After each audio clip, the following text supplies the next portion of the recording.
This is not a regular review. This is not a regular Creta. I am not Karan.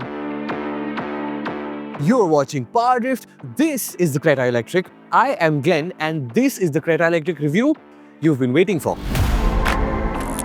Let's cut to the chase. This is not your average spin around the block kind of review. This is a real-world range test. We've started this with 99% charge and 479 kilometers of range. The challenge? To drive the Creta Electric till the battery begs for mercy. To give you a real-world range figure of the Creta Electric. Let's get on with it, shall we?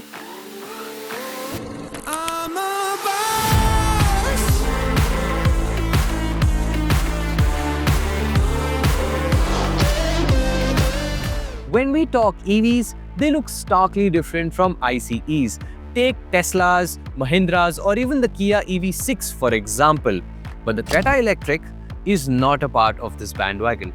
You take off the green number plate, the aero-style wheels, and that revised nose, this car looks like a Creta. But you move on to the inside and the changes are prominent. The steering wheel is not round anymore, the badging is in Morse code, the interior colors are a lot lighter, and the drive selector is a stalk right under the indicator stalk.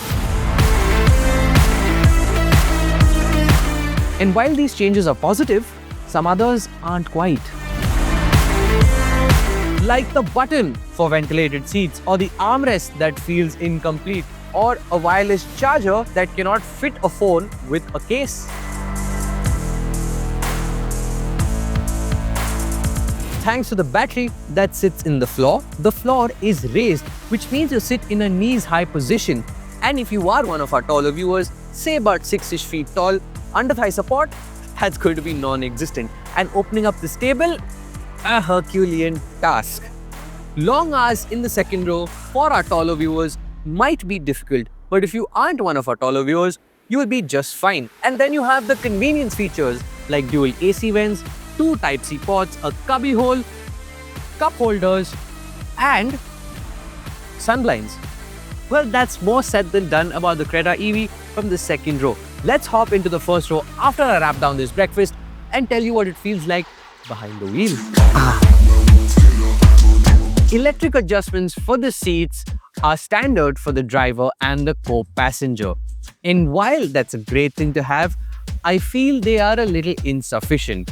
I know this sounds completely subjective, but I like my seat way down low.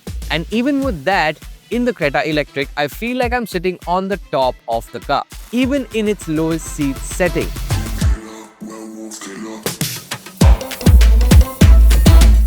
What you do get is adjustable under-thigh support, which is rare to have in a car at this price point. And I strongly feel they could have placed the ventilated seats buttons elsewhere, because now this is the 10th time I have accidentally switched it on. The deletion of the transmission tunnel has opened up for loads of space. The island console in the center has a big tray underneath. The armrest hides a big storage bin too. And the glove box is roomy as well. And then comes the drivability. The top-spec Creta Electric gets a 51.4 kWh battery pack with an MIDC claimed range of 510 kilometers. On our test car with 100% charge, the onboard computer showed us somewhere around 479 kilometers.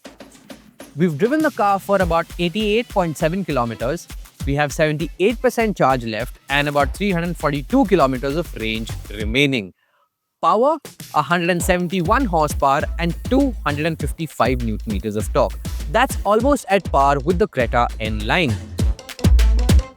But if you want a lower variant with a smaller battery pack and less power, you'd be happy. Hyundai offers it. Performance? It's quick. It's great for highway runs, quick overtakes, and your office escapades.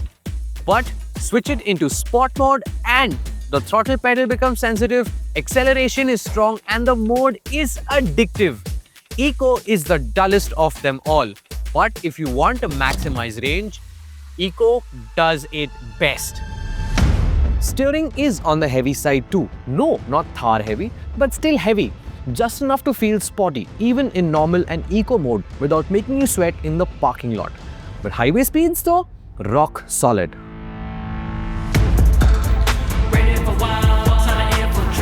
Suspension, it's stiff. Enthusiasts like me will be grinning ear to ear, but your family will start googling back support cushions. Compared to the Creta diesel, this is firmer for sure. Deep potholes, you'll feel the thud into the cabin, but smaller ripples and undulations aren't a problem.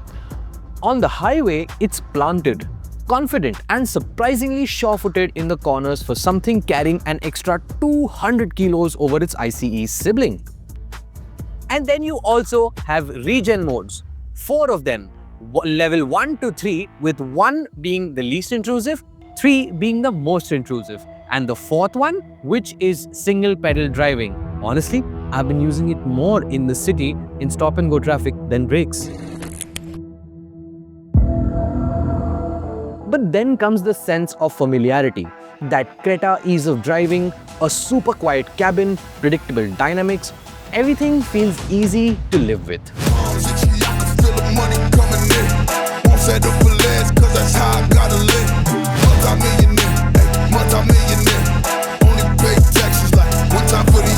An almost drained battery and 300 plus kilometers later, the Creta Electric proves itself as a strong contender in the compact electric SUV segment.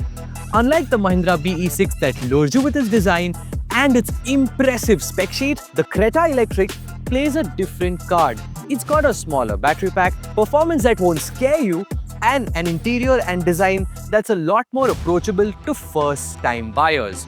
So, should you get one? Don't try to interfere. If you are in the market for a practical city electric SUV with a little bit of touring capability, are okay with skimping on some features and giving away a little bit of range, the Creta Electric is a no-brainer. But what if you have the same checklist, you're okay with spending a little bit more, you want a little more space and a little more capability? Interesting, isn't it?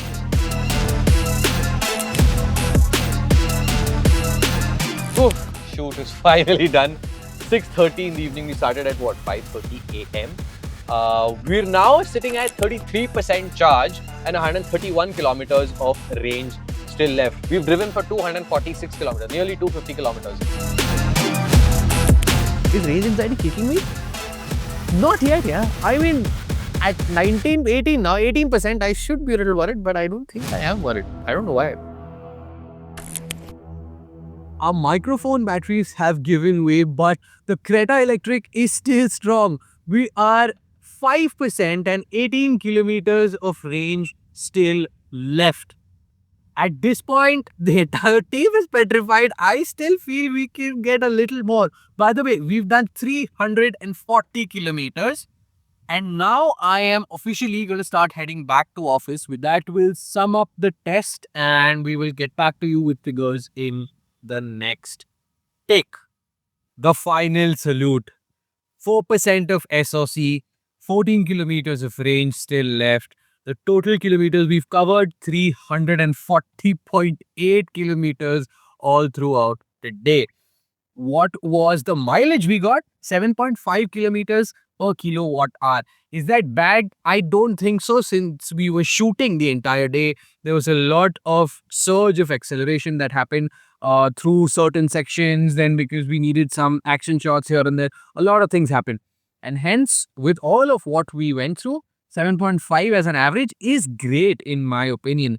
With the current range that we have, I'm pretty sure we can do at least about 7 kilometers. So say 341 plus 7 is 348. Nearly 350 kilometers of range you get on one single charge. Let me tell you, I did not hypermile this car today. I was driving this like I would drive an ICE enthusiastically on a test. That is exactly what I've done today. There's no way that I wanted to make this test look staged. Do comment and let us know, and we will do this with a lot more EVs so that you tomorrow don't have the kind of range anxiety that a lot of you have today. Thank you so much for watching PowerDrift. I hope you like this video. Share it with your friends, share it with your family, comment down below. Let's have a conversation. Be nice in the comment section. And of course, as always, subscribe to PowerDrift. Good night.